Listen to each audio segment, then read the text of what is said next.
할렐루야. 예수 그리스도 이름으로 하나님 말씀 증거하겠습니다. 우리 다같이 성경 말씀 마태복음 5장 6절을 다같이 찾겠습니다. 마태복음 5장 6절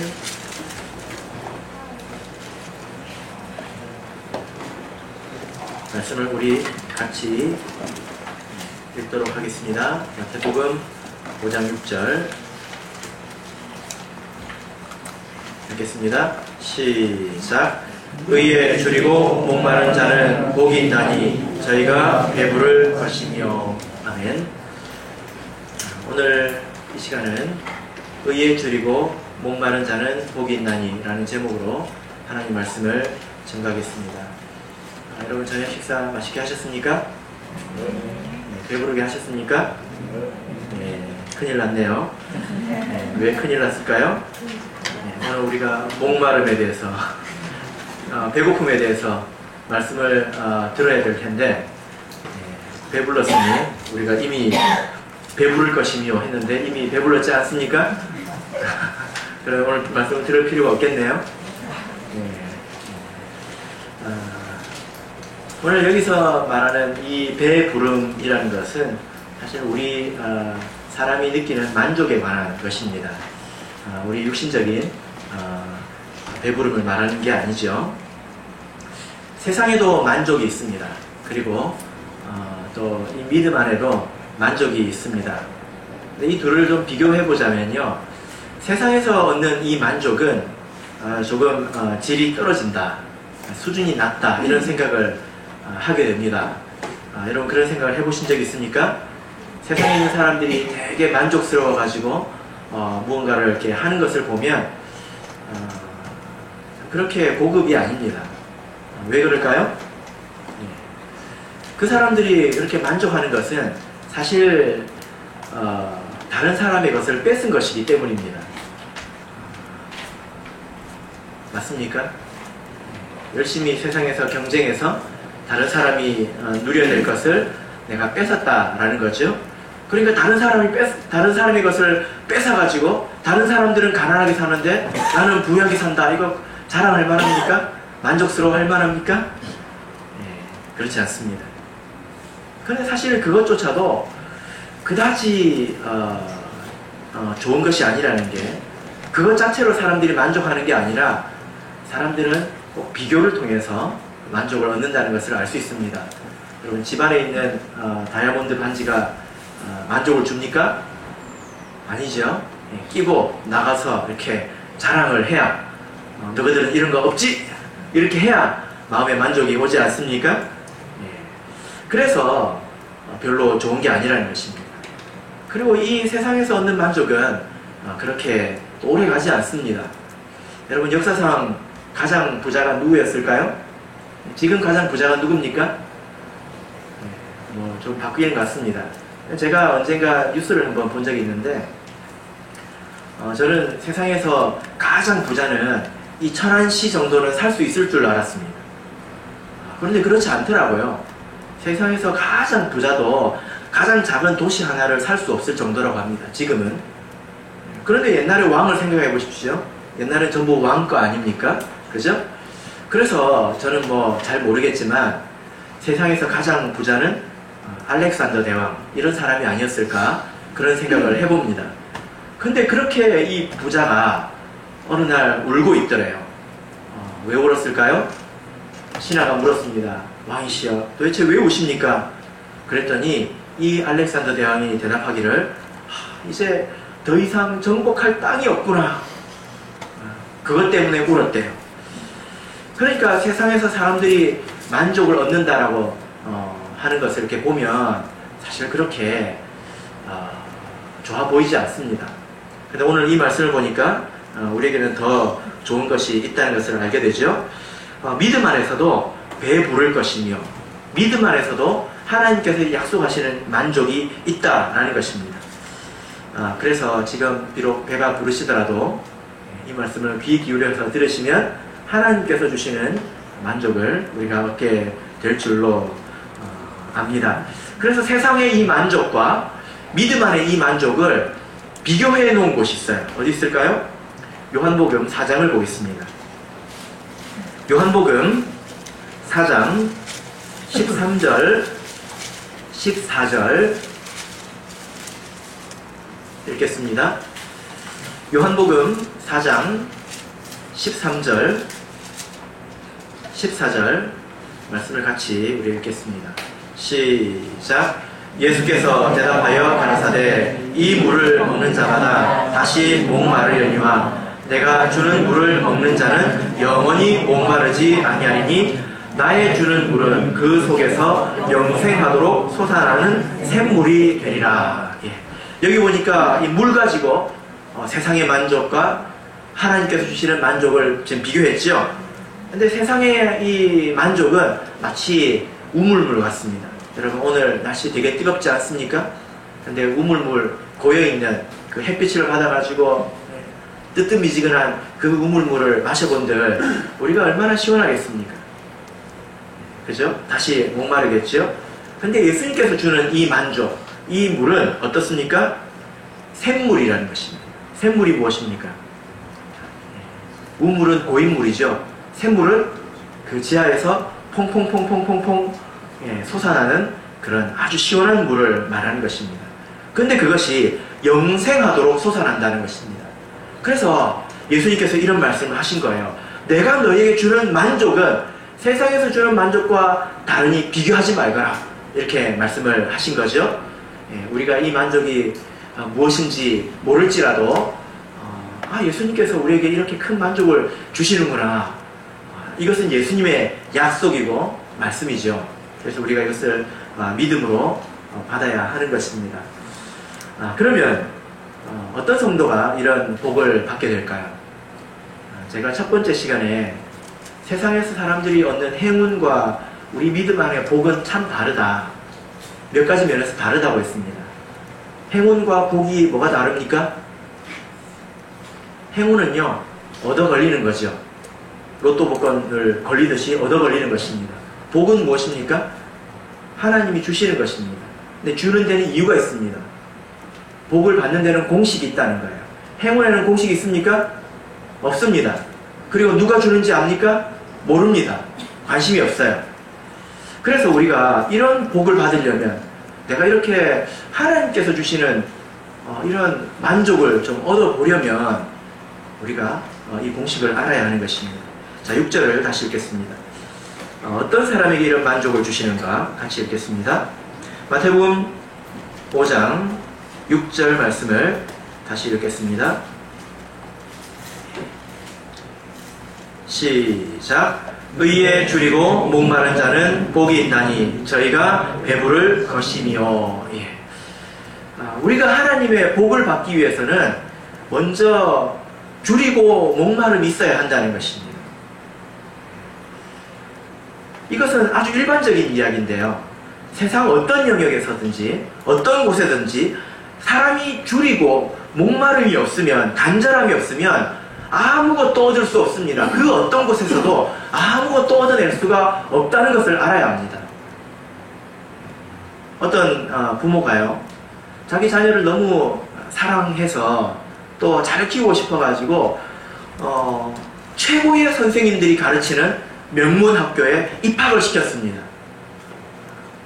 그런데 이 자녀에게는요, 줄이고 목마름이 없어요. 줄이고 목마름은 누구에게 있습니까? 엄마에게 있어요. 자녀에게는 줄이고 목마름이 없어요. 그러면 이 학교에서 그 자녀가 무엇을 얻을 수 있었겠습니까? 무엇을 얻을 수 있었겠습니까?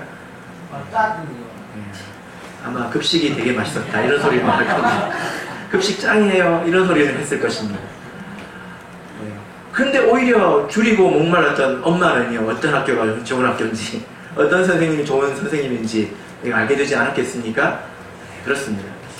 사람은 어떤 곳에서든지 무언가 부족함을 느껴야 움직이기 시작합니다. 부족함이 없으면 사람은 나태해지는 거예요. 사람을 이렇게 곰곰이 보면 사람은 환경을 극복하고는 않습니다. 사람이 때로 자기에게 정말로 부족하다, 위기감을 느꼈을 때는 아주 초인적인 힘을 발휘하는 것도 우리가 볼 수 있습니다. 예전에 제가 뉴스를 이렇게 봤는데 어떤 그 사람이 아주 큰 바다에서 조난을 당했습니다. 그래서 몇 개월을 이렇게 휩쓸려 다녔는데도 육지가 안 나온 거예요. 이 사람이 그 배에서 몇 개월 동안 어떻게 살았을까요? 사람이 살아내더라는 것입니다. 아무것도 없는데도 살아내더라는 거예요. 어떻게 살아냈을까요? 무엇을 먹었을까요? 낚시해서 회 떠먹었겠죠. 그죠? 근데 그것보다 더 큰 문제는 물이었습니다.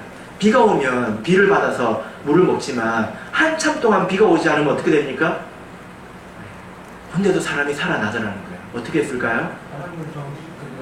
네, 그렇게 그 사람이 똑똑하지 않았던 것 같습니다. 자기의 오줌을 받아서 마셨대요.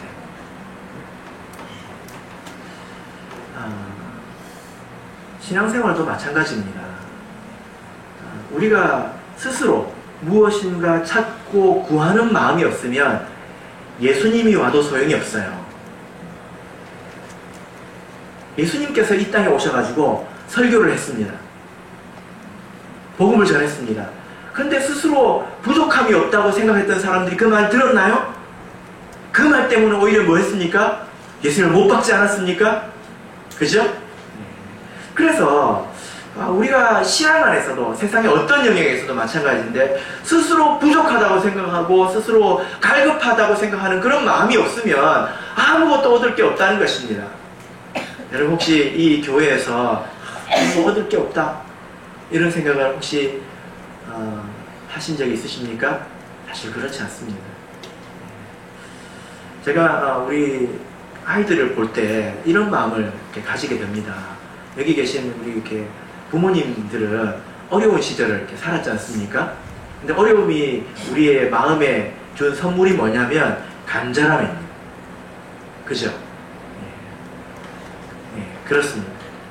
근데 요즘 우리 아이들 이렇게 바라보면 부모가 너무 풍족하게 공급을 해주다 보니까 마음속에 뭐가 없어요? 간절함이 없어요. 뭔가를 해야 되겠다고 쟁취하는 마음이 없어지는 것입니다. 그래서 어떤 아이는요, 자기가 뭔가를 생각하기도 전에 부모가 먼저 생각해서 대령을 하는 것입니다. 이때쯤 되면 컴퓨터가 필요하지, 이때쯤 되면 뭐가 필요하지. 아이가 생각하기도 전에 뭔가를 다 대령하니까 아이가 어떻게 됐겠습니까? 쟁취하는 마음, 갈급한 마음이 없는 이 심령의 기형이 되어버린 것입니다. 제가 우리 교회 아이들을 볼 때도 그렇습니다. 우리 천안교회 아이들은 학생들 또 아동부들 사랑을 많이 받고 있지 않습니까? 그죠? 아마 우리 장년들이 신앙생활했던 어린 시절에 비하면 아주 큰 사랑을 받고 이렇게 산다고 저는 생각이 됩니다. 그러다 보니까 이 믿음 안에서 간절함 이런 것을 좀 잃어버리게 되지는 않을까? 저는 그런 염려가 있어요. 그래서 제가 그렇게 되지 않도록 아이들을 생각하면서 기도합니다. 어쨌든 우리 신앙 안에서 이런 줄이고 목마름이 있어야 된다는 것입니다. 어떤 영역에서든지. 그런데 무엇에 줄이고 목마를 것인가? 돈에 줄이고 목마르면 하나님께서 배부를 것이며 이런 약속을 들어주실까요? 모든 배고픔과 모든 줄임에 하나님의 약속이 있는 게 아닙니다. 모든 간절함에 하나님께서 응답하시는 게 아니라는 거예요. 세상 사람들은 자기 나름대로의 간절함이 있는 것이고 하나님 믿는 사람은 하나님 믿는 사람들대로의 간절함이 있는 것입니다. 그러면 우리 그리스도인은 무엇에 줄여야 합니까? 무엇에 배고파야 합니까? 무엇에 배고플 때 하나님께서 배 부르게 해주십니까? 그런 약속이 있습니까? 성경에서 무엇이라고 말하고 있지요? 자, 6절을 다시 한번 읽어볼까요? 같이 읽겠습니다. 시작! 의에 줄이고 목마른 자는 복이 있나니 저희가 배부를 것이며. 예, 이게 답입니다. 그래서 복 받는 법을 알려드렸습니다. 무엇에 줄이고 목말라야 합니까? 의에 줄이고 목말라야 한다는 거예요. 그럼 의에 줄이고 목마른 게 뭔지 알아야 되잖아요. 줄이고 목마른 것은 우리가 압니다. 근데 의가 무엇입니까?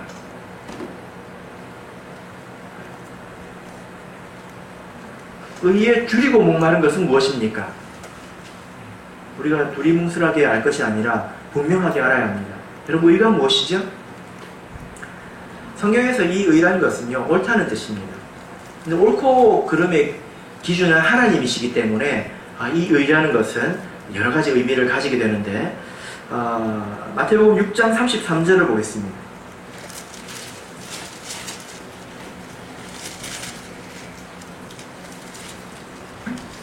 마태복음 6장 33절 읽겠습니다. 시작.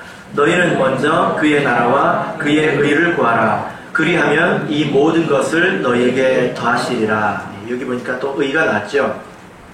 여기서 말하는 의는 하나님의 뜻을 가리킵니다.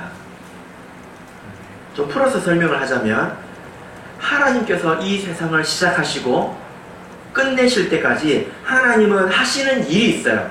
뜻하신 게 있단 말이에요. 뜻하시는 게 있기 때문에 그것을 이루기 위해서 일을 하시지 않습니까? 그 하나님의 일을 의라고 합니다. 그래서 그의 의를 구하라. 이게 무슨 말이냐면요, 하나님의 뜻이 이루어지도록 기도하라는 것입니다. 너희는 먼저 그의 나라와 하나님의 뜻이 먼저 이루어지도록 먼저 구하라, 기도하라. 그리하면 이 모든 것을 너에게 더하시리라. 그래서 첫 번째 뜻이 무엇이라고요? 하나님의 뜻. 그래서 그것을 이루기 위한 일들, 계획, 하나님의 섭리, 이렇게 생각할 수가 있습니다. 마태복음 3장 15절을 보겠습니다. 우리가 보통 의라고 생각하면 그냥 우리 성도들이 거룩한 것, 이렇게 생각을 하지만 좀 더 넓은 의미가 있어요. 3장 15절을 읽겠습니다. 이제 우리가 이 말을 이해할 수 있습니다. 15절 읽겠습니다. 시작. 예수께서 대답하여 가라사대 이제 허락하라. 우리가 이와 같이 하여 모든 의를 이루는 것이 합당하니라 하신대 이에 요한이 허락하는지라. 예수님께서 우리가 이와 같이 하여 모든 의를 이루자 라고 했습니다. 이게 무슨 뜻이죠? 모든 의를 이루자. 하나님, 이렇게 행하는 것이 하나님의 뜻을 성취하는 일이다 라는 그런 뜻입니다. 그래서 의라는 것은 하나님의 뜻, 하나님께서 뜻하신 바가 있어서 지금 일을 하고 계신다는 것입니다. 그것을 하나님의 의라고 합니다. 그리고 하나님의 뜻에 걸맞는 우리들의 상태, 하나님의 뜻을 성취하는 우리들의 인생, 그리고 거룩한 행실, 이런 것을 또 의라고 합니다. 자, 그래서 마태복음 6장 1절을 보겠습니다. 이 두 번째 말씀드리는 부분이 이제 우리가 보통 의라고 생각하는 부분이죠. 마태복음 6장 1절 읽겠습니다. 시작. 사람에게 보이려고 그들 앞에서 너희 의를 행치 않도록 주의하라. 그렇지 아니하면 하늘에 계신 너희 아버지께 상을 얻지 못하느니라. 그래서 거룩한 행실을 사람들에게 보이려고 행하지 마라. 이것이 의가 되는 것입니다.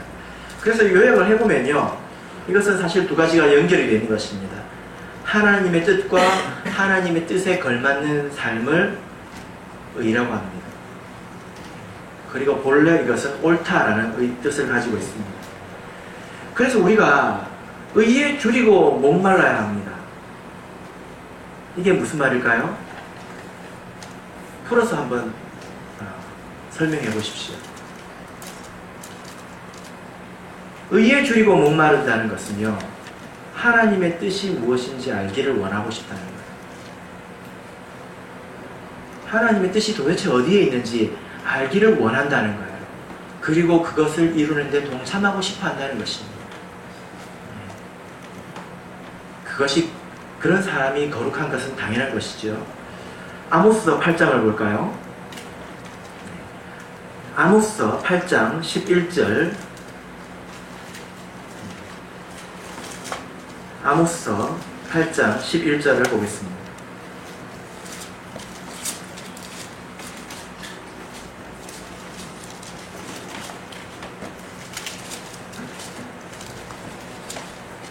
아모스서 8장 11절 같이 읽겠습니다. 시작. 주 여호와께서 가라사대 보라 날이 이를지니라 내가 기근을 땅에 보내리니 양식이 없어 주림이 아니며 물이 없어 가람이 아니요 여호와의 말씀을 듣지 못한 기갈이라. 여러분, 세상을 보면 참 희한해요. 하나님의 그 능력과 신성이 온 세상에 충만한데 하나님은 보이지 않습니다.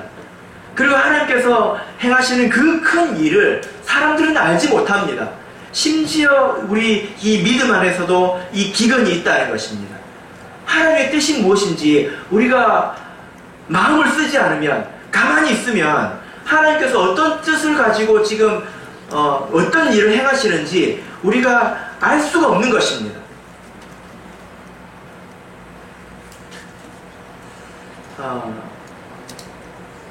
저는 이것이 당연하다고 생각되는데요. 우리가 이것에 대해서 갈급한 마음이 있어야 합니다. 제가 신앙생활을 이제 20살 전에 처음 시작할 때에 교회에 와서 5대 교리를 처음 배웠습니다. 그리고 저는 성경을 다 안 줄 알았어요. 네, 알면 얼마나 알았겠습니까? 근데 저는 정말로 그것으로 인해서 기쁨을 누렸습니다. 네, 만족했습니다. 그런데요, 이상한 점이 너무 그때부터 많이 생기는 거예요. 어떤 점들이 생겼을까요? 왜 이 교회에 악이 함께 있는가? 악한 일들도 있고 악한 사람도 있고 어떻게 교회가 이럴 수가 있지? 그리고 하나님의 이 참 교회라는 것이 왜 이렇게 성장하지 않는가? 그리고 말로 할 수 없는 많은 의문들이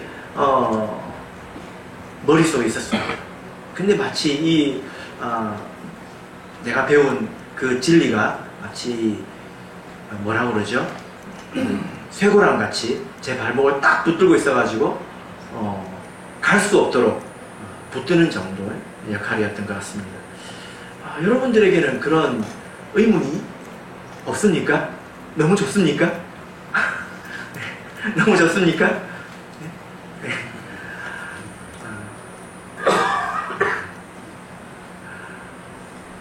그럼 이상한 거예요. 내가 관심이 없는 것입니다. 제가 그런 것을 보면서 이게 도대체 왜 이렇지? 도대체 왜 이건 뭐지? 라고 생각했던 문제들에 대해서 제가 알기를 원했습니다. 신앙생활을 하면서 하나님께서 그런 문제들에 대해서 이제 차근차근 이해할 수 있도록 도와주셨던 것 같습니다. 제가 신학을 하고 이제 또 목회를 하면서 그런 것들이 하나하나 머릿속에서 풀어지고 이해가 되었습니다. 어떤 것은 오해였고요. 어떤 것은 비록 악할지라도 그런 것조차도 하나님의 계획 가운데 있다는 것을 제가 알게 되었습니다. 또 어떤 문제는 하나님께서 나에게 주신 사명이라는 것을 또 깨닫게 되었습니다. 그래서 지금 돌아가는 것이 이해가 되는 거지요. 하나님께서 이렇게 해서 이렇게 가시는 거구나 하고 성경을 통해서 이해하게 되는 것입니다. 여러분, 그러면 만족이 되는 걸까요? 또 그렇지도 않습니다. 어떤 간절함이 생기게 될까요? 우리가 이 기도를 진심으로 하게 됩니다. 우리가 예배 마칠 때마다 주기도문을 하지 않습니까? 뜻이 하늘에서 이루어진 것 같이 땅에서도 이루어지다.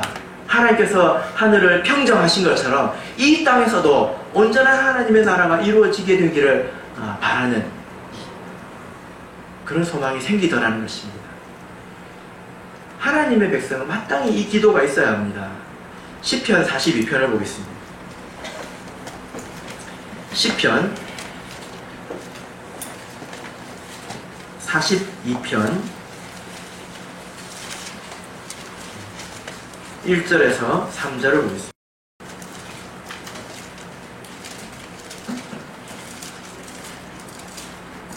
먼저 1절, 2절을 읽겠습니다. 1절, 2절 시작. 하나님이여, 사슴이 시냇물을 찾기에 갈급함같이 내 영혼이 주를 찾기에 갈급하나이다. 내 영혼이 하나님 곧 생존하시는 하나님을 갈망하나니 내가 어느 때에 나아가서 하나님 앞에 배울고. 예. 지금 이 시인이 내 영혼이 하나님을 찾는 것이 마치 목마른 사슴이 시냇물을 찾기에 갈급함처럼 갈급하다, 예, 이렇게 말하고 있지 않습니까?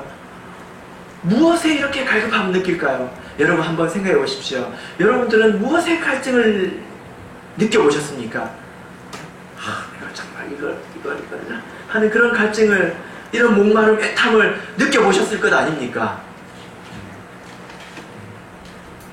하나님, 월급 좀 올려주세요. 하나님, 언제 결혼시켜 줄 거예요? 하나님.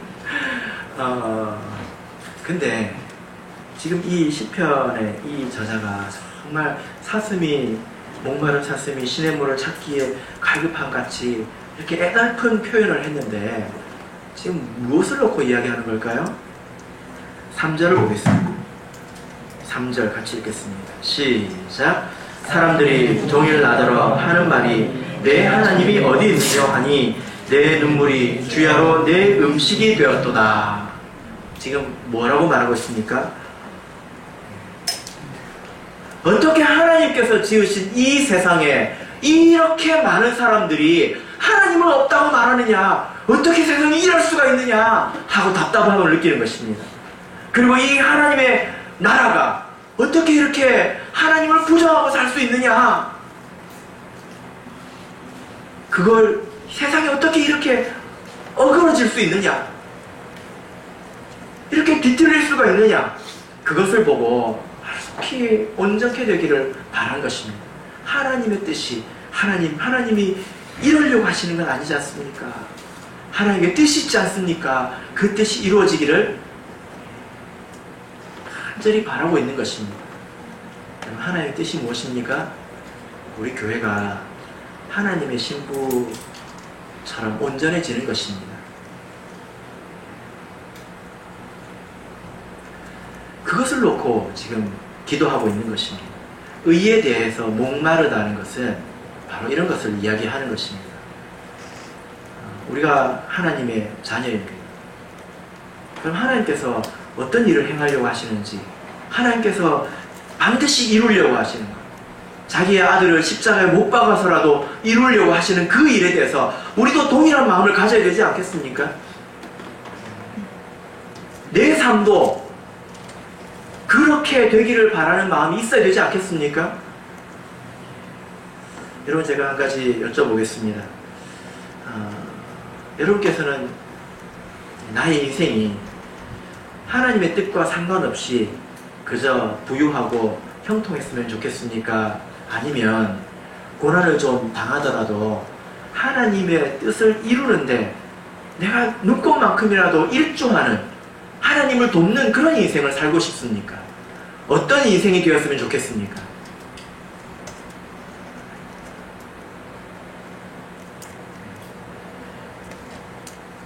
객관식으로 내드려야 됩니까? 네. 여러분, 우리가 선택을 해야 합니다.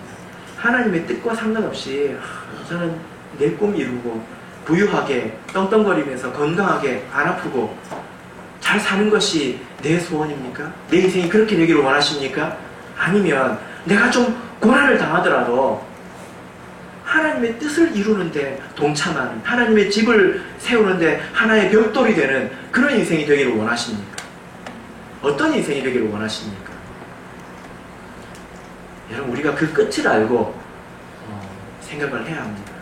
의에 줄이다는 것은요, 2번을 선택하는 거예요. 내 인생이 그런 인생이 되기를 간절히 원하는 것입니다. 여러분, 이 세상에는 하나님과 상관없는 부자들이 되게 많습니다. 여기 계신 여러분들께서도 그렇게 되실 필요는 없습니다. 그런 사람들의 결말이 무엇입니까? 그 끝을 우리가 한번 봐야죠. 요한계시록 6장을 보겠습니다. 요한계시록 6장 15절 16절. 나는 다 모르겠고 그냥 내가 하고 싶은 대로 그냥 마음껏 진짜 한번 살아봤으면 좋겠다 하시는 분들은 이 말씀을 들어보시고 생각을 바꾸시기 바랍니다. 요한계시록 6장 15절 16절 읽겠습니다.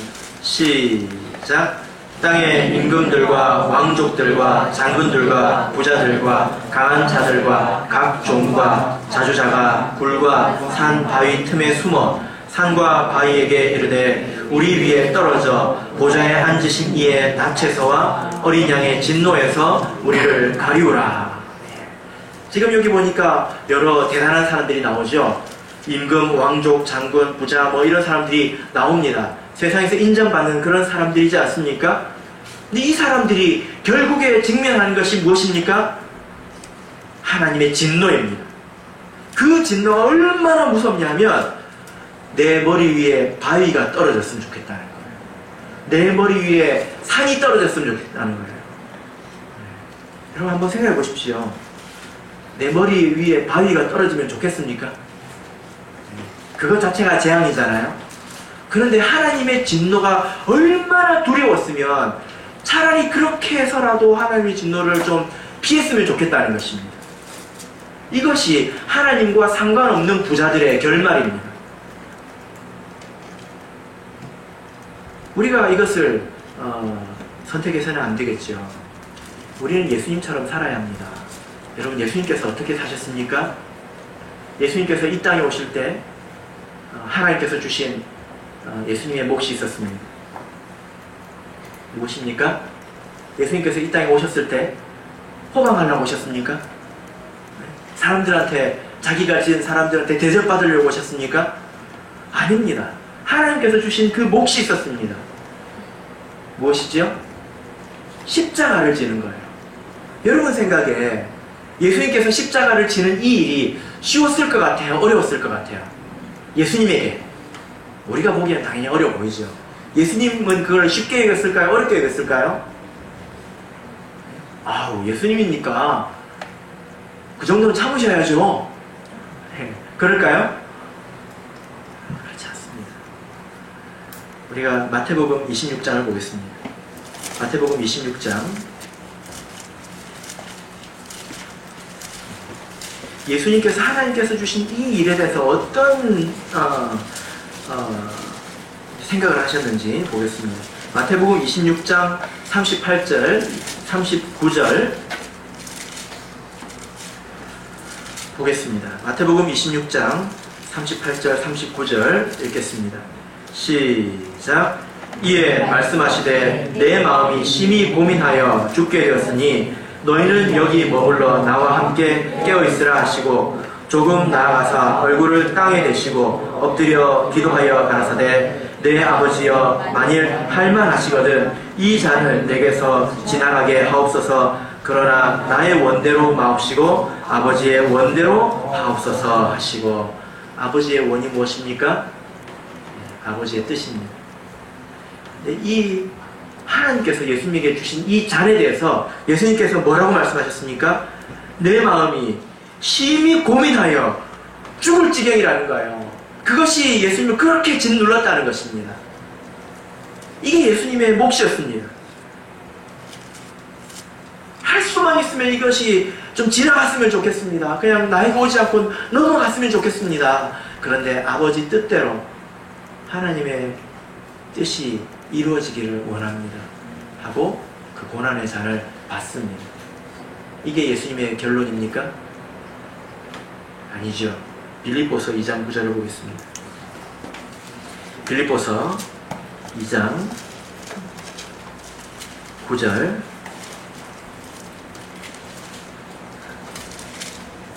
빌립보서 2장 9절 같이 읽겠습니다. 시작. 이름으로 하나님이 그를 지극히 높여 모든 이름 위에 뛰어난 이름을 주사. 이것이 결론이지요. 이것이 고난을 당하더라도 내가 하나님의 뜻을 이루는 삶을 살고 싶다라는 자들의 결론인 것입니다. 그래서 예수님께서 이 하나님의 집에 모퉁이 돌이 되시지 않았습니까? 우리도 이와 같은 삶을 선택할 때에 하나의 벽돌이 되는 것입니다. 그래서 하나님의 집이 되는 것입니다. 12절을 보겠습니다. 12절 시작. 그러므로 나의 사랑하는 자들아, 너희가 나 있을 때뿐 아니라 더욱 지금 나 없을 때에도 항상 복종하여 두렵고 떨림으로 너희 구원을 이루라. 그러므로 이게 무엇입니까? 지금 이전에 예수님께서 어떻게 낮아지셔서 어떻게 높아지셨는지를 이야기했습니다. 그러므로 이게 무엇입니까? 예수님의 생애를 생각할 때 생각이 되는 게 너희들은 없느냐? 이 말입니다. 예수님의 이런 모습을 보고 우리가 어떤 생각을 해야 합니까? 항상 복종해야 된다는 거예요. 무엇에 복종해야 합니까? 예수님에게 주신 예수님의 몫이 있듯이 나에게도 자기 십자가가 있다는 것을 알아야 돼요. 그것을 내가 지기를 원하는 것입니다. 그래서 내가 하나님의 뜻을 이루는데 일부가 되기를 원하는 것입니다. 바울사도는 그래서 이렇게 말했습니다. 골로새서 1장 24절을 보시면 내가 이제 너희를 위하여 받는 괴로움을 기뻐하고 괴로움을 기뻐한대. 생각해 보세요, 여러분. 이상한 사람 아닙니까? 어떤 사람은 학대받는 걸 기뻐하는 사람이 있잖아요. 정신병자지. 바울이 그런 사람입니까? 아닙니다. 그 의미를 알기 때문입니다. 이제 너희를 위하여 받는 괴로움을 기뻐하고 그리스도의 남은 고난을 그의 몸된 교회를 위하여 내 육체에 채우노라. 그리스도의 남은 고난이라는 거예요. 하나님의 나라에서 예수님께서 하신 일이 있고 남은 몫이 있다는 거예요. 그 몫이 누구 것입니까? 내 것입니다. 그것을 내가 하겠다는 거예요. 우리가 이런 삶을 꿈꿔야 합니다. 세상과 상관없이, 하나님과 상관없이 그냥 부유하고 그냥 돈 많고 똑똑해서 잘나서 사람들이 믿음 없는 사람들이나 부러워하는 그런 인생을 살 것이냐, 아니면 이렇게 예수님께서 걸어가신 그 길을 우리가 갈 것이냐, 이것을 놓고 생각할 때 하나님과 상관없는 부자가 되는 것을 두려워하는 것입니다. 하나님께서 나에게 주신 그 사명을 내가 이루기를 간절히 바라는 거예요. 그러려면 하나님의 뜻이 무엇인지 알아야 될 것 아닙니까? 무작정 열심히 하는 겁니까? 내가 이제 다음 주부터 막 열심히 뭐 해야지 해가지고 자기가 하고 싶은 거 나름대로 열심히 하면 됩니까? 아닙니다. 분별해야 합니다. 하나님의 뜻이 무엇인지, 하나님의 뜻이 어디 있는지 내가 알아야죠. 모르잖아요. 그리고 그것에 내가 힘을 쓰는 것입니다. 이를 위해서 가장 중요한 것은요, 내가 교회에서 맡은 사역에 충실한 것입니다. 교회에서 나에게 배정해 주시는 것에 충실한 것입니다. 여러분, 우리는 성경에 보면 그리스도의 종이라고 하지 않습니까? 나는 그리스도의 종입니다. 맞습니까? 종은 하고 싶은 거 하는 사람이에요? 시키는 거 하는 사람이에요? 여러분도 시키는 거 하시면 돼요. 누가? 교회가. 교회가 부탁하는 거 아멘하고 받으시면 돼요. 그래서 저도요, 총회에서, 교회에서 책임 맡은 분이 시키면 저는 하나님이 시킨 것으로 받습니다. 왜냐하면 성경에 그렇게 되어 있기 때문입니다.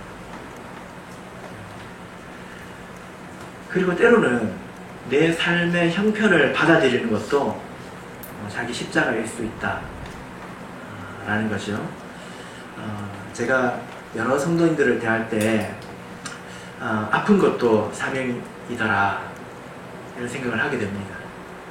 그리고 가난한 것도 사명이더라, 사명일 수 있더라 이런 생각을 합니다. 왜 그럴까요? 교회는 그런 사람이 필요해요. 정말로 필요합니다. 만약에 교회 다니는 사람들이 다 부자여가지고 그러면 가난한 사람들이 와가지고 뭐라고 했습니까? 아, 여기는 부자들만 다니는 곳이네요. 나 같은 가난한 사람들은 빨리 먹고 살아야 되기 때문에 신앙생활을 못하겠습니다 하고 갈 것 아닙니까? 그죠? 그리고 부자가 갑자기 가난해지면 아, 나는 열심히 돈 벌어야 되겠습니다 하고 갈 것 아닙니까? 그런 사람들이 교회에서 양심이 되어주고 교회에서 믿음이 되어줍니다. 정말로 귀해요. 아무것도 하지 않아도 아픔을 참는 것, 가난을 참는 것이 십자가입니다. 아, 저 사람은 저런 가운데서도 믿음을 지키는 거구나. 나는 입도 뻥끗 말아야지. 저 사람은 저렇게 가난한데도 하나님을 저렇게 섬기는구나. 아, 내가 더 열심히 해야지. 나는 정말로 부끄럽다. 그 사람이 교회의 양심이 되더라는 것입니다. 이것이 그의 십자가 아닐까요? 저는 그렇게 믿습니다. 사랑하는 성도 여러분, 사실 모든 사람은 다 줄이고 갈급함이 있습니다. 무엇에 줄이고 갈급함이 있느냐, 이것이 하나님의 복이 우리에게 오느냐의 문제이죠. 사랑하는 성도 여러분, 우리는 예수님을 본받아서 의에 줄이고 목마른 자가 되기를 바랍니다. 그래서 하나님께서 주시는 참된 복을 받아 누리시는 저와 여러분이 되시기를 예수 그리스도 이름으로 축복합니다.